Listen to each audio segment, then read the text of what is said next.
know why I've been grumpy for as long as I have about the loss against Newcastle on Monday night. There's been far worse defeats for West Ham. West Ham have done far worse than this, far more humiliating ones. Actually, you know, we were pretty good at the start of each half, to be honest with you. So I don't know what it is. It is quite funny actually, because Gio always used to say that I got catfished by Hunan Lopetegui. I didn't want Lopetegui in the first. Nobody wanted Lopetegui to come, apart from, you know, whoever it was that decided his appointment at the club. Nobody actually wanted Hunan Lopetegui, right? But he came in, he did the media stuff, he walked around the training ground, he met George Murphy, there's good interviews, good first press conference, him and Tim starting it. I got swept up. And I thought, actually, maybe this guy's not as crap as I fear he might be. Well, it turned out he was, and I got fooled by it. I started to get, but we were signing lots of players at the time. I got sort of wrapped up in it. I think the thing with Potter as well, again, my expectations were really low. I don't know if you remember the videos that I've done, if you've been watching the channel for a while, but I suggested Potter. I didn't feel that Potter was the figurehead the club needed. I wasn't sure he was a strong enough character to lead this club, because I think the club's difficult to work. It's a difficult environment to work in, really, given the ownership structure, basically. But he came in, and I was quite impressed with him. Well, actually, he's got some testicular fortitude, for want of a better, intestinal fortitude. He's got some fortitude. He's got some stomach, this geezer, and I certainly felt he had a little bit of a ruthless streak. I quite liked what he said. I particularly enjoyed the first game, the first half of the first game against Aston Villa. And I thought, oh, maybe, just maybe we've got ourselves a keeper here. And I think we do have a keeper, and I think we should have a keeper. And I think I got swept along with the thought that maybe, just maybe, this was the guy who was going to enhance our brand of football, take our football forward. So I think one of the reasons I was perhaps grumpy, that I've managed to remain grumpy throughout the whole week and sort of irked about the Newcastle defeat, I think I was just disappointed with two attackers and us launching it long. As I say, truth of the matter is we were pretty damn good at the start of each half. And there's just been worse games. I don't know why it annoyed me. Anyway, I'm starting to get over it a little bit now, and I do believe that Potter has got the minerals, got the intestinal fortitude to go and get one over on David Moyes. I've seen it enough times myself. I went to a lot of the games, both home and away. Was Moyes versus Potter, and Potter got the upper hand. Now, granted, he had a more established team, right? He really did. He had a bit more established team, and but he will understand. I've seen enough about Potter to think that he will absolutely understand the significance and the importance of this game. But I've been wondering something, actually, about Potter. And I don't know what, you'll be interested to know what you think about this. Do you think that Potter thinks, or Potter has been surprised, that West Ham job might be bigger than he thought? I don't necessarily mean the size. Yeah, I do mean the size of the club. I think the team, I think he would have been well briefed. He would have been well researched on the players he was inheriting. But Brighton's a small club, right? Brighton are a small club who have done really, really well. Chelsea, traditionally probably not a big club, but they are now. They're a monster now. They're because of everything that Roman Abramovich did. Chelsea are a globally recognised club. So probably when he went from Brighton to Chelsea, he was probably aware that he was making a big jump. I wonder if he appreciated quite how much media scrutiny there would be upon him when joining West Ham. It's that part of it, I wonder, because he certainly, I mentioned it I did a video a couple of days ago about how I felt he was being quite spiky. I did that video before he did his Everton West Ham press conference, and I thought he was spiky then as well. He was sort of bristling at a few of the questions. And I do wonder if he's now thinking, my goodness, there's a lot of focus on this club. And there is, for all sorts of reasons, all manner of reasons. I do think the David Moyes thing is really playing into the narrative here with this particular game, though. And I think if he has been shocked at maybe not just the size of the club, if not the size of the club, the media focus on the club. They always say you can't go anywhere in the world without meeting a West Ham fan. It's true. It's true. I've told you before. I've told you before on this channel about bumping into a West Ham fan in the middle of bloody rainforest. So that is nothing really. I think highlights that more literally in a jungle where no one is no human beings. And honestly, someone walks past me in a West Ham shirt.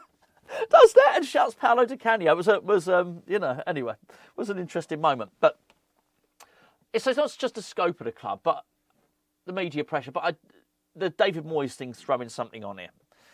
And I know I've mentioned it a few times, and I'm probably guilty of keeping it going myself. And the reason I'm guilty of keeping it going is I react to it. Gio said the other day he's left Moyes alone. He's not done any videos about Moyes. I bloody have, right? Let me tell you that. And I found myself... I sort of react. Every time Richard Keys says something, I react. So I get triggered, right? Every time Paul Merson says something, I react. Chris Sutton. Alan Shearer's not doing quite so much of it. Alan Brazil. I'm waiting. I guess I'm waiting to be offended in that sense, which I hate. I hate that about myself. I really do. But I think because those people never really appreciated the nuances of what happened with David Moyes at West Ham. They're very lazy. They think, well, West Ham should have just kept David Moyes. Look at what David Moyes is doing at Everton now. Look, now West Ham are suffering because they got rid of Moyes. I think there's so much more going on at the club. I'm not going to repeat it all again now. So I think there's a big focus. So I think as fans, we want to be above Everton. As fans, we want to know that we've done the right thing by getting rid of David Moyes. I think you've got all of that stuff there. And then I think you've got all the media who want to be careful what you wish for stuff and want to wag their finger at us and want to say you did the wrong thing there with Moyes. Done the wrong thing there. So I think because of that, it's put extra pressure on it. And look, Graham Potter said all the right things about Moyes. All the right things. Before he said them, I could have written them down and said, this is what Graham Potter will say. Not even about Graham Potter, it's what I would advise, what any PR media person would probably advise their manager to say. I don't think he's blowing smoke up his arse. I think Potter likes Moyes. I really do. There's no doubt about that at all. But he said all the right things. But he will be aware. He will be really, really aware. I've got to win this one. I've got to win this one.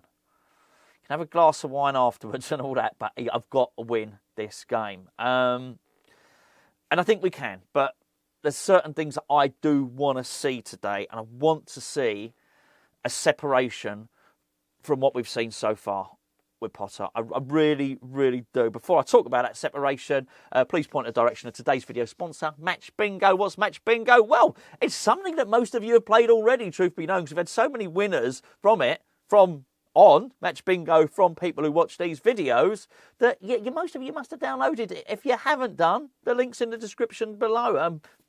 Deposit a tenner, you'll get a free tenner. You can't spend that tenner really, really quickly, by the way, because each bingo card is worth only £2. Now, it's not a bingo card with numbers on it and stuff like that. 2 little ducks, 2 fat ladies. Do they do that anymore? It's probably not very PC, is it, to do that? I wonder what do they call out? What do they call out in 88 now in bingo? Anyway, I don't know. It's not got those things on your bingo cards. You've got football things on a bingo card. Throw-ins, goal kicks.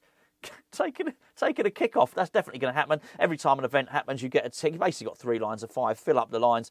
Pays out for the first line. Pays out for the second line.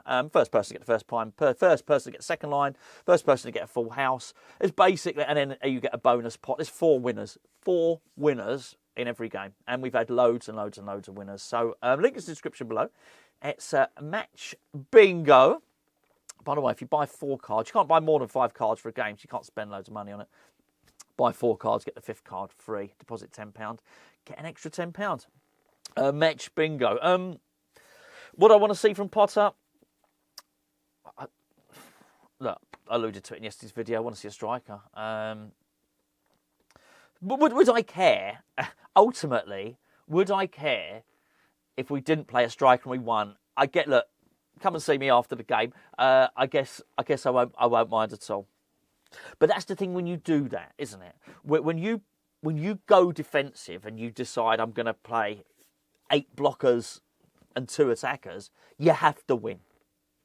You have to win because the criticism will come if you don't, right? You will get criticised.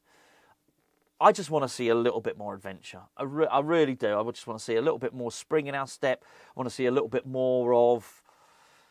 I'd like a strike. I'd like 4 attacking base players in the team. Now it could be Mohamed Kudus, it could be Jared Bowen, Lucas Paqueta and Evan Ferguson, but maybe you want to swap one of those out. Maybe you want to take one of those out and put Luis Guilherme in there, or whatever the case may be, right?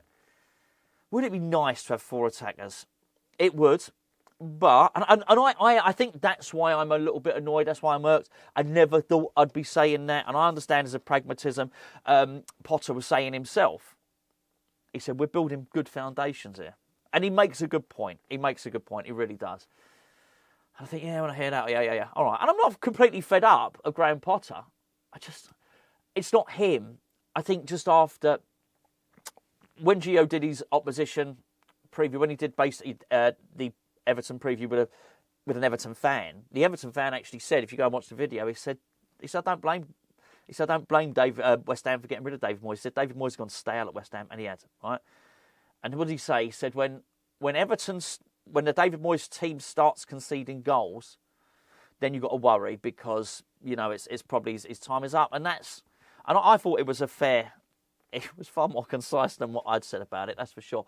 And I thought it was a fair appraisal of stuff. But I think because the last 12 months of David Moyes was so bad, because the start of the season under Lopetegui is so bad, it's not I'm fed up of Graham Potter necessarily. I'm just fed up of West Ham playing shit, you know. And and I think that's it. But if we beat Everton, I think that supersedes it. I think me wanting to beat Everton and wanting to, it's not even get. I hate the fact that there is this almost rivalry with Moyes. There shouldn't be. We should be able to be really just happy with what he's done and wish him well, and I do. But, you know, as I say, every time Gabby Agbonlahor or Chris Sutton or Paul Merson opens their mouths, it makes a rivalry of it.